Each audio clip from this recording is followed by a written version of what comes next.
musharax madaxweyne Puntland 2019 mudane General Saciid Maxamed Xirsi Saciid Deere ayaa si diiran loogu soo dhaweeyay magaalada Buurtinle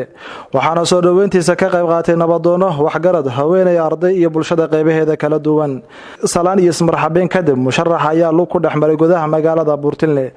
isagoona shacabka kula hadlay bartamaha magaalada ugu horeyn ayaa waxa ka hadlay odayaasha abwaanada iyo waxgaradka degmada soo dhaweynta musharax madaxweyne سرية قوتو جنرال سعيد محمد عرسي سعيد ديري وحان لنا مدن كسو دو مقالة بورتيلي وضدكاقي aad bay kuugu faraxsan yihiin waa ku soo dhaweynayaan waxay ku rajeynayaan inaad ku guuleysatay hoggaanka dawladda Puntland ee sanadda 2019 waxay ku leeyihiin guuleyso waa mujaahidkii weynaa janankii xornimada ku fay oo kaymaha u seexday janankii xornimada ku fay oo kaymaha u seexday ku taantay jeelka u galay oo ku macluulay isaga kursiga naga mudane ka looga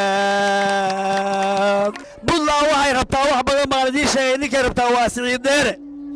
Puntland waxay rabtaa waa bariiqatay baaqiga ka harayni badbaadin kara Puntland waxay rabtaa nimaan boorso wadan nimaan badaha gadan nimaan bari nabcayn nimaan mudug burburin oo karkaar bahdilin Puntland waxay rabtaa nin hadduu dabira oo aan sool ka bixin aan sanaagna bixin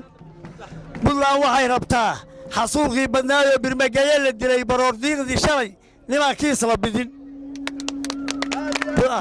Puntland waxay rabtaa waxay Yurub bahsheen abaartii badnayd niman biil ka dhigan ama gobol u badin Puntland waxay rabtaa niman kaliya isbidin boqoradana jarin Puntland waxay rabtaa baarlamaan la hubaan la aruushka baran oo 60 ka bedela dhinaca kale musharaxa madaxweyne General Saciid Deere ayaa reer Puntland uga mahadceliyay soo dhaweynta ballaaran ee aysan u kala harin waxaan aad ugu faraxsanahay soo dhaweynta wanaagsan oo qiimaha iyo qaayaha leh sharafta leh cizziga leh oo bulshada reer Puntland dhammaanteed ay ugu soo baxeen uguna soo dhaweeyeen sidii lagu yaqaanay reer Puntland waxay ku jirtaa degmooyinka hormuudka saldhigga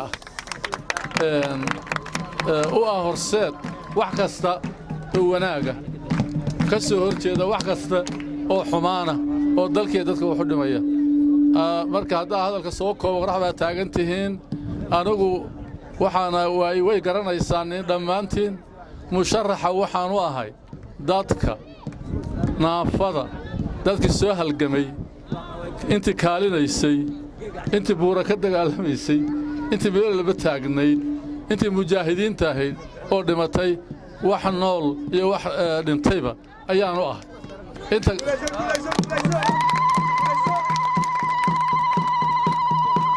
waxaan u ahay inta ganacsatada oo xoolahooda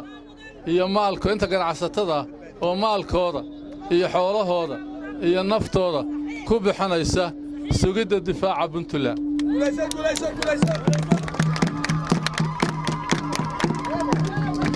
waxaan musharax u ahay culumaa u diinka tubta toosan haysa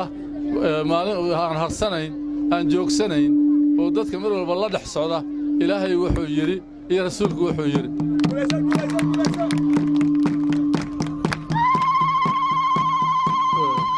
ujeedkaygu markaan soo ururiyo waa difaaca dalka dadka diinta wey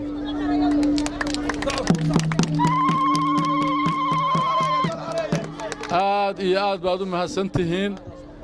taageerada Puntland waa muuqataa hadday suurtagal noqon karo mar kalena waan ku soo noqon doonaa haddii xaaladda aan u tartamayo mujaahidiinta reer Puntland aan ku tartamayo ugu guuleysana degmada ugu horeysa noqonaysa insha Allah Abdul Qaadir Maxamuud Khaliif RTN TV Buurtinle